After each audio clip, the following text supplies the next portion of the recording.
Actually, I think it's morning. I know it's Saturday. It is Saturday the 2nd, September 2nd. And, sorry, I just woke up. Well, I've been up for a little bit. The spot I was in, I wake up and it's just like so hot. Like, oh my God, I must be in hell. I don't believe in hell, but I'm sure if there was a hell, it'd be that hot. It was just really hot. So it's so funny too. That's kind of the way it is. Van life is that you park one place and it's a great place, and then morning comes and the sun comes out, and you're like, oh my God, I'm in an inferno, right? So anyway, yeah, so I thought I'd tell you about what has been going on about the job. This time I'm going to talk about the job. Well, I think last I talked to you, I think I mentioned that I was looking for a job and I applied a job. And well, it turned out I did end up going for the job interview. I went to the job interview, and one of the things I always like when I arrive places, it's like a negative, because I'm small in stature and then I'm skinny, and so anyway, they give me the time of the day. They're pretty nice, and I guess I must have impressed them with my answers because the guy says. Because they give me another interview to come in, another time to come in and drive for them, and just to show them the bus and to do the pre-trip and all that stuff. So, right after the interview, I think the next day is when the whole thing happened with the car. So I was really worried that I wouldn't be able to make I was not going to be able to make the driving portion of the job interview because I wasn't even sure I would have a car to do it. So anyway, they fixed my car that Saturday, and the driving portion of the test was on. The driving portion of the test was on a Tuesday, the following Tuesday. So I did make the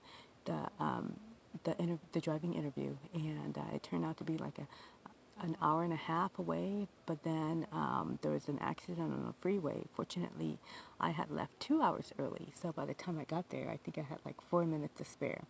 So I get there, and the guy isn't there. The guy who's going to take me on the driving test isn't there.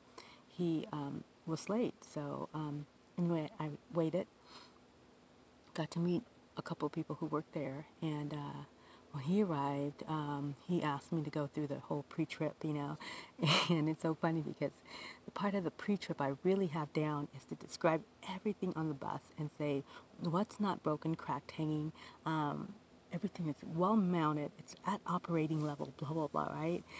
Get me in the engine and I don't know anything about it. I mean, I know the engine, but I'm not interested in cars, so retaining any of that stuff is just like, in one ear out the other. But, I knew enough of it to like fake it if I have to, right? So anyway, so we go around the bus and I'm telling him about the casings on the lights and the overhang and the bumper and the cracks and damage and 2/4 inch play in the radiator. Oh, the radiator like line. And so anyway, we're going around the bus and everything's going well, and we get to the engine. First of all, the engine is not in the front of the bus. The engine is at the back of the bus. These buses are different. They kind of look like double-decker buses, but they actually are,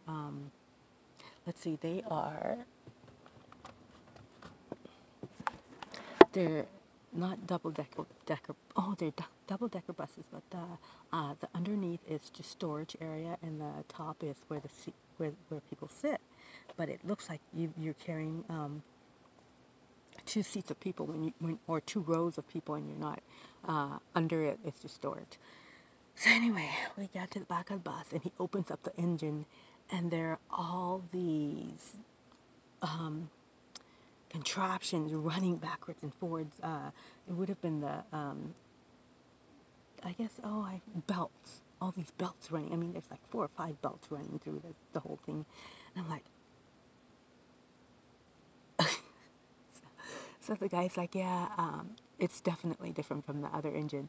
I was like, you think? So I didn't say anything, but anyway, so I'm like, man, I believe this is the radiator belt, or one of these is the radiator belt, and it shouldn't have more than 3/4 of an inch play, and I'm like, I think that's the water hose, but then that could be it too, or that could be it. And so I'm like trying to pick out things that, I would have said to the regular engine, which is at least it knows that that I know parts of the engine, right? So anyway, so finally we get through that part and we get inside the bus.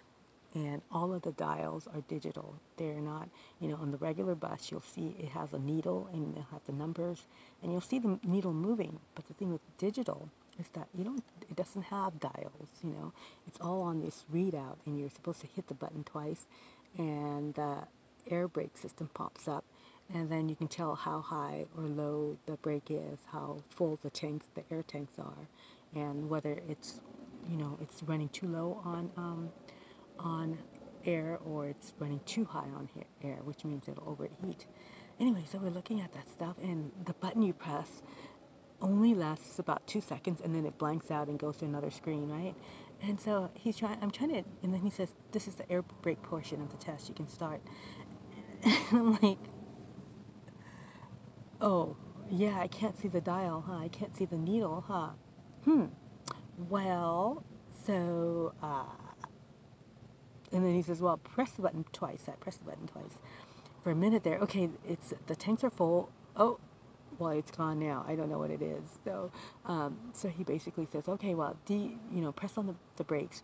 The more you press on the brakes with air brakes, the more air you lose air, and that lowers the air in the tanks. When you press on the brakes uses air, and when you use up air, you use up the air in the tank. If you lose all the air in the tank, then you have no brakes, and that's the whole thing with the air brake system, right? So you have to be careful, one, that you're not using your brakes too much. If you're at an incline, you shift down rather than use your brake, because it could happen that you run out of air, and then you just plumb. It's just plumb too bad. I'm going to continue this on the second video.